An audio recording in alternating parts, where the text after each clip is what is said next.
Mukama yebazibwe ntuba katonda abalungi mbabuuzaako mu linnya lya Mukama waffe Yesu Kristo era nga nsaba Mukama ateekeko ekisa n'olwaliro nga tugabana kigambo kya Katonda era nga mu kusooka kansooke njogere ku kukkiriza.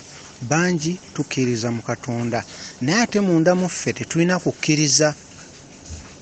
Waliwo ky'oba osaba naye ng'owulira tulina kukkiriza kumala, kubanga okukkiriza kwo gye kukoma ne Katonda akuwa okusinziira ku kukkiriza kwo bwe kuli.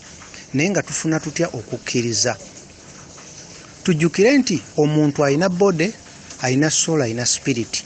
Kaakati olutalo lwa soul kuba tulina bode, soul ne spirit. Omulabe sitaani alwanira soul. Kati eno soul yaffe munda erimu spirit. Mu soul munda mulimu spirit. Kati spirit eyo eri awali omutima. Awali omutima nga wola omubiri bwe guli, omutima wola bwe gusangibwa ne spirit weesangibwa mu kifuba ku ludda olwa kkono. Omutima bwe guli ne spirit weesangibwa. Kati ne faith oba okukkiriza we kusangibwa. Faith eno okukkiriza kuno oba okuyina gwe kennyini okuwulira munda mu ggwe. Gwe kennyini okuwulira munda mu ggwe okukkiriza. Ekigambo kya Mukama gye kikoma okutambulira mu mutima gwo mu butonde bwakyo. Olw'okuba twatondebwa mu kifaananyi n'ekikula kya Katonda, kirina obusobozi obuzimba amaanyi agajja awo mu kifuba kyo. Amaanyi ago gawulira, okwo kwe kukkiriza. Ekigambo kya Mukama gye kyeyongera okwetoolera mu mutima gwo. Kyova olaba mbeera nkugamba lee muganda wange, beera ng'osaba. Buli wonna w'obeera obeere ng'osaba. Okusaba okwo kuzimba okukkiriza mu mutima gwo, kuzimba amaanyi ag'enjawulo. Gwe kennyini ogamanya, gwe kennyini weewulira era okimanya nti waliwo ekyenjawulo ekiri munda mu nze. Gwe kennyini okimanya era ekyo kye kikuwa obukakafu nti ekintu kino kyensabira kigenda kutuuka, kuba munda mu ggwe amaanyi oba ogawulira. Amaanyi gennyini nga si byakuteebereza, ogawulira, gazimbibwa munda mu ggwe. Gy'okoma ekigambo kya Katonda okuyita munda mu mutima gwo, kubanga kituuka ekiseera nga kitambula mu mutima gwo ekigambo kya Katonda ng'omusaayi we gutambula mu mutima gwo, ng'omusaayi bwe gutambula mu mubiri gwo gwonna. N'ekigambo kya Katonda bwe kiba nga bwekityo we kitambula mu mutima gwo, ekigambo kino kizimba okukkiriza, kizimba faith munda mu gwe, kizimba amaanyi gennyini. Naawe kennyini ogawulira, n'abakwetoolodde bagawulira. Naye kyetaaga kwetegereza gwe kennyini, otuuka ekiseera ne weetegereza n'olaba nti nedda waliwo ekyenjawulo. Okukkiriza okuwulira munda mu ggwe. Kati okukkiriza kuno okuwulira munda mu ggwe, otegeera nti ekitegeeza olina omuntu ow'omunda, kuba otuuka ekiseera ng'oyawula omuntu woono ow'omubiri n'omuntu oli ow'omunda. Era otegeera nti omuntu oli ow'omunda ge maanyi ago g'owulira y'alina amaanyi ago, nga okwongera obusobozi bw'omuwulire omutegeere olina kwongera kusaba. Okusaba nga oyita Katonda akujjuze omwoyo we, okwagala kwe n'obulamu bwe. Okukkiriza okuwulira munda mu ggwe. Era oyinza n'okutuukawo n'ogamba nedda, kati okukkiriza kwenina kulina obusobozi obusaba ekintu bwekiti ne bwekiti ne kibaawo, kuba oba okuwulira munda mu ggwe. Kati oba oyawukana n'oli agamba obugambi nti akkiriza mu Katonda. Kati amaanyi gano g'owulira munda mu ggwe ge gakuwa obuvumu ne wootuuka mu mbeera yonna gwe n'ogamba nedda kino kigenda kubeera bwe kiti. Amaanyi gano Mukama g'akozesa, Mwoyo Mutukuvu g'akozesa okwanjula eri abantu nti oli mwana we era oli muweereza we era akumanyi. Kuba omuntu yenna asobola okugamba nti musajja wa Katonda oba mukyala wa Katonda, wabula lwe bategeera nti ddala ono muntu wa Katonda mu mbeera etali ya bulijjo, ng'ag'amaanyi agali mu mutima gwo geeyolese. Kuba otuuke mu mbeera etali ya bulijjo, embeera yeetaaga obwangu, nga Katonda alina okuba ku kyakola, nga mulina okusaba Katonda n'abaddamu mu kiseera ekyo okusinziira ku bwetaavu obuliwo. Kwolwo naawe amaanyi go gongera okulaga nti weetuli. Kati munda mu ggwe amaanyi ago gawulira, ke kabonero Mukama kaba akulaga nti yogera eri ekintu ekyo kyoyogera kigenda kubaawo, oba sabira embeera eyo egenda kuterera. Amaanyi oba ogawulira munda mu ggwe, wabula si kuteebereza. Kati oli atawulira maanyi munda mu ye yakulaba n'agamba nedda waliwo ekikyamu, naye ggwe munda mu ggwe oba ogawulira amaanyi gennyini, oba ogawulira. n'omulabe sitaani aba agawulira. Kati okwo kuba kukkiriza kuba munda mu ffe. Era okwo kukkiriza kwe kutusobozesa okusanyusa Katonda, okumusaba, okumusinza, okubuulira ekigambo kye. Kyova Bayibuli etugamba awatali kukkiriza tetusobola kusanyusa Katonda. Awatali kukkiriza tewali asobola kusanyusa Katonda. Olina okuba n'okukkiriza okwo. Okukkiriza okwo naye nga kujja kutya ffe kennyini kusaba mu mitima gyaffe gye tukoma okusaba mu butonde bw'ekigambo kya Katonda kirina obusobozi obuzimba amaanyi munda mu soolo yaffe, mu mutima gwa soolo weewali spirit, amaanyi awo gabeera ku mutima. Kyovula ye Katonda akebera mutima ne essaala gy'osaba erina kuviira ddala mu mutima kuba weewava amaanyi mu mutima, weewava amaanyi agakola enjawulo, weewava omuliro Katonda waatuula mu mutima gwaffe ogwo wanene n'okusinga kye tusuubira. Mu nsi ey'omwoyo omutima gwaffe waliwo wanene nnyo n'okusinga ensi yonna eno nga bw'ogiraba. Kubanga Katonda waatuula, Katonda waajja. Lwaki Katonda atuula mu mutima? Kuba mu mutima gwaffe wanene wenkanankana n'obwakabaka bwa Katonda bwonna. Obwakabaka bwa Katonda bwonna bujja mu mutima gwo. Yensonga lwaki Katonda waatuula, kuba ye ajjula obwakabaka bwa Katonda bwonna, kubanga oli mu kifaananyi kye. Ne mu ggulu w'oba ogenze mu ggulu ojja kulaba nti eggulu lyonna obwakabaka bwa Katonda buli munda mu Katonda, buli munda mu mutima gwe. Yensonga lwaki naffe yatutonda. Bw'olaba Ecclesiastes chapter 3 verse 11 eraga nti Katonda yateeka mu mutima gwaffe emirembe n'emirembe. Kati emirembe n'emirembe we giri awo Katonda waatuula era waajja. Kyova olaba Katonda tasangibwa mu kintu kirala kyonna. Oba ddala oyagala kulaba Katonda kwogera naye abeera mu mutima gwo. Kyova olaba mu mutima gwo dimoni ziyinza okujja ne zibeera mu muntu. Dimoni biliyoni ne biliyoni, dimoni nnyingi nnyo nnyo zonna obwakabaka bwa sitaani bwonna buyinza okujja ne bubeera mu mutima gwo. Omuntu n'aba mu dimoni nga 1,000, dimoni nga 1,000, biliyoni ya dimoni olowooza zibeera wa? Kuba mu mutima gwo wanene nnyo. Kati sitaani wayagala okubeera wanene nnyo wajja mu mutima gwo nsi nnamba munda mu mutima gwo, nsi nnamba. Ate wokkiriza ne Mukama Katonda najja mu mutima gwo era naye ateekamu mirembe na mirembe kuba tuli mu kifaananyi kye, yatutonda mu kikula kye. Mu mutima gwa Katonda waliyo obwakabaka bwa Katonda bwonna. Yensonga lwaki Mukama atugamba bwe tula Matayo 6:33 okuva ku 3 awo Mukama atugamba tusooke tunoonye obwakabaka bwa Katonda. We tunaabuzuula olwo tujja kuba tumuzudde ffe naye tugenda kubeera kimu.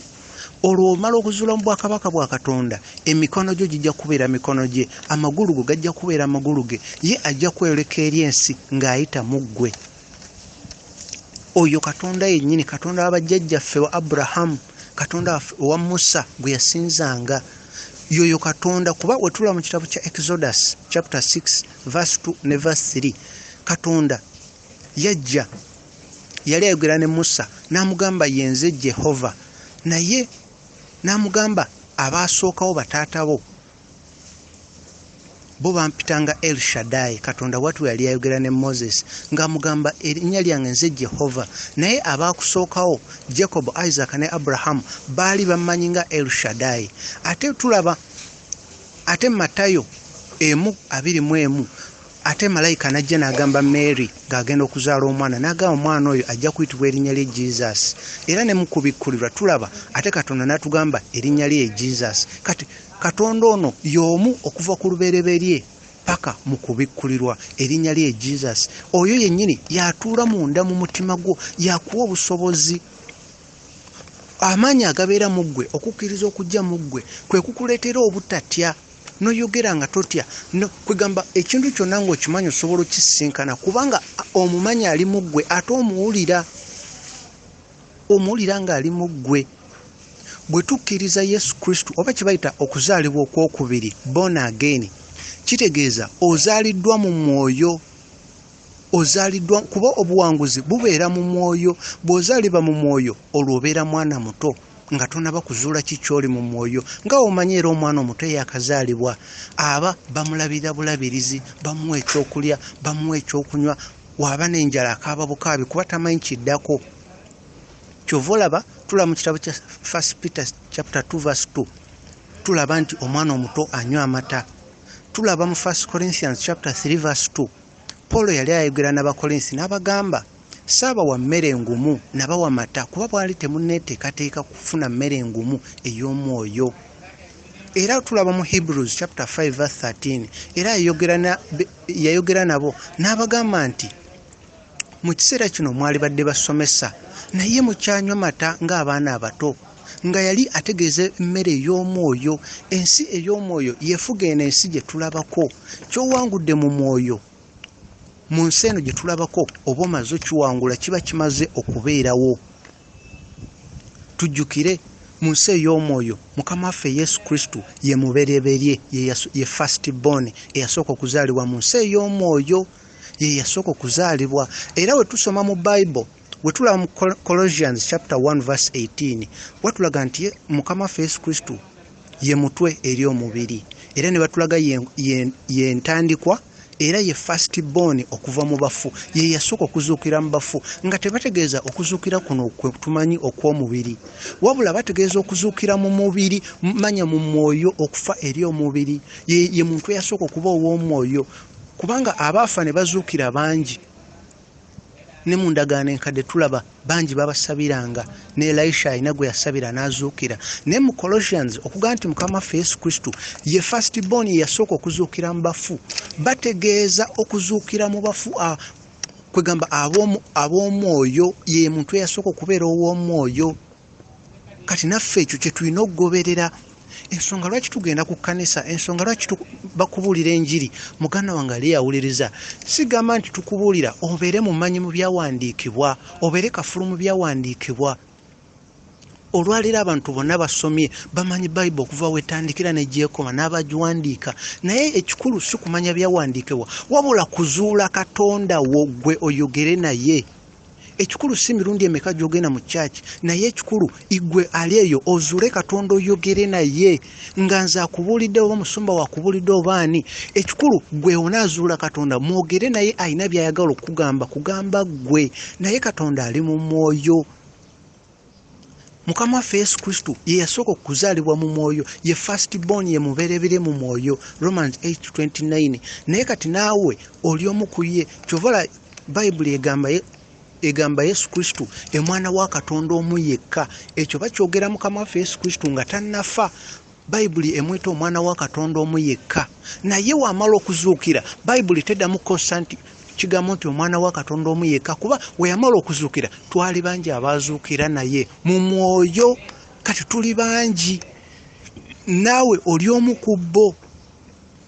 Kyovola Revelations okubikkulirwa chapter 1 verse 5 egamba Mukama waffe Yesu Kristo ye mubereberye mu bafu, ng'etegeeza mu mwoyo eyasooka okubeera ow'omwoyo. Ekyo naffe kye twagala okubeera, ekyo kye kiri ku mutima gwa Katonda, obeere wa mwoyo, obeere naye, mwogere naye.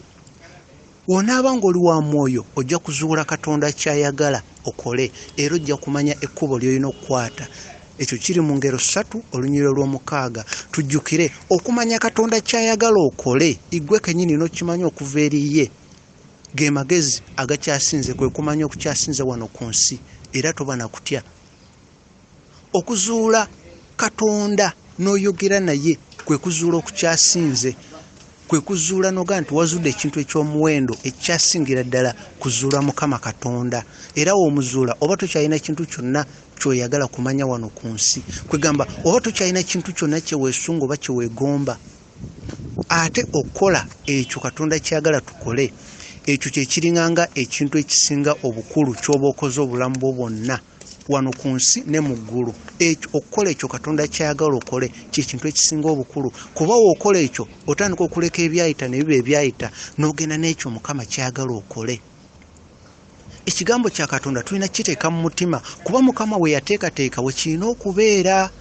Si mu ndowooza zaffe, we tugenda ne tusoma ku ssomero tusoma bintu bya kuteeka mu ndowooza, naye ekigambo kya Katonda kyo kibeera mu mutima. Mu mutima gye kyateekerateekera okubeera, mu mutima. Okukkiriza kujja mu butonde, si byakuteebereza, si kubaako bintu bye tukozesa oba bikine. Mu butonde gy'okoma ekigambo kya Katonda okubeera mu mutima gwo, okukkiriza kujja, era Katonda omumanya, era amaanyi obeera nago. Abantu bangi baagala amaanyi okuva ewa Mukama Katonda, bajja baagala kumanya maanyi, naye ekigambo kya Katonda kifuule omutindo obulamu bwo kwe butambulira. amaanyi gagenda kujja nga naturally mu butonde nga olaba bwokula n'oba muto n'okula n'oba mukulu nago weegate wegajja okujja nga tewali kintu kyonna kyewuunyisa wabula kigambo kya Katonda kuyita mu mutima gwo naawe kennyini kwewala kibi.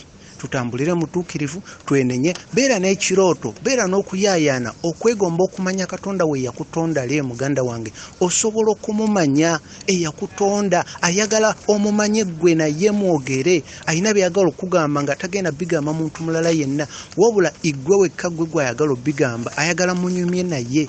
Katonda yatonda eggulu n'ensi, ayagala omuzuule, womala omuzuula ojje eriye, ye akutukuze olwo ojje eri ensi etalina bulamu mwoyo, ensi efuna obulamu obw'omwoyo ng'eyita mu ggwe amaze omuzuula. Mukama bakuume, mbaagala nnyo. Yesu Kristo abaagala, abalowoozako emisana n'ekiro, akwagala okusinga ekintu ekirala kyonna. Mukama bakuume, mubeere bulungi.